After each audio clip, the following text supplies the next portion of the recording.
আরে তোর এই অবস্থা কেন? বাসায় বাবা বিয়ের জন্য প্রেশার দিচ্ছিল। বিয়ে একটা অলমোস্ট ফিক্স করে ফেলেছিল, তাই আমি রাতুলের সাথে পালিয়ে বিয়ে করতে যাচ্ছিলাম। জাস্ট কাজী অফিসে ঢুকবো, ওই সময় একটা মেয়ে আমাকে মেসেজ করে কয়েকটা স্ক্রিনশট পাঠালো।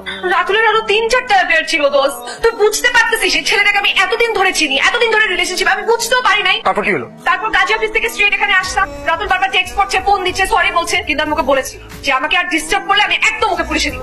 ঠিক করেছো একদম। মানে যারা চিট করে ওদের সাথে থাকা তো দূরের কথা, এদের সাথে কথাও বলা উচিত না। ও আমার বড় ভাইয়া ইরফান। হাই। আপনার কথা অনেক শুনেছি। I'm so sorry what happened. দোস্ত একটা কথা বলি, তোর না এখানে না এসে বাসায় চলে যাওয়া উচিত ছিল। আমি আমার বাবাকে চিঠি লিখে দিয়েছি যে আমি আমার পছন্দের ছেলেকে বিয়ে করবো। কিভাবে যাবো বাসায়? আর তুই আমার ঘরের উপর আসতে বললি? এই, তুই আমার বেস্ট ফ্রেন্ড না? আমি তোর কাছে আসবো না তো কার কাছে যাবো? তুমি এসব কিছু করার আগে আমাকে জানাতে পারলে না? আহা, তুই ওর সাথে এরকম কেন করছিস? দেখতে পাচ্ছিস মেয়েটা এমনিতে আপসেট। অ্যাজ আ ফ্রেন্ড তোর উচিত ওকে হেল্প করা, তা না তুই ওকে বকেই যাচ্ছিস।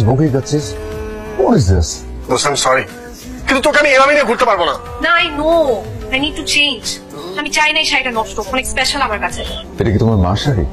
আপনি কি করে বুঝলেন? প্রত্যেকটা মেয়ের কাছে তার মার যে কোনো কিছু special, right?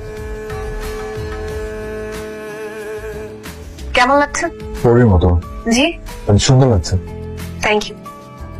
Counter how much? হবে না? সরি স্যার, আসলে আমাদের ডলার এক্সপেক্ট করেন স্যার। আমার তো কার্ড এন্ডোর্স। আমি দেখছি। সরি। আপনি কি অলওয়েজ এরকম কেয়ারিং নাকি আজকে ফার্স্ট ডে বলে? আমি যার জন্য কেয়ারিং তার জন্য ফার্স্ট ডে থেকে till that always caring. Actually এখন তো ছেলেরা শুরুতে অনেক কেয়ারিং থাকে, দেন আস্তে আস্তে টাইম হয়তো চেঞ্জ হয়ে যায়। সব ছেলে না, কিছু ছেলে আবার আমার মতো। অনেস্টলি বাজেভাবে চিটেড হয়েছি না, আমি আসলে জানি না কাকে ট্রাস্ট করতে পারবো। Same here. I hope one day someone will come যে একবার হাত ধরবে আর কোনদিন হাত ছাড়বে না। আমি হচ্ছে আমার 2 হাত ফ্রি।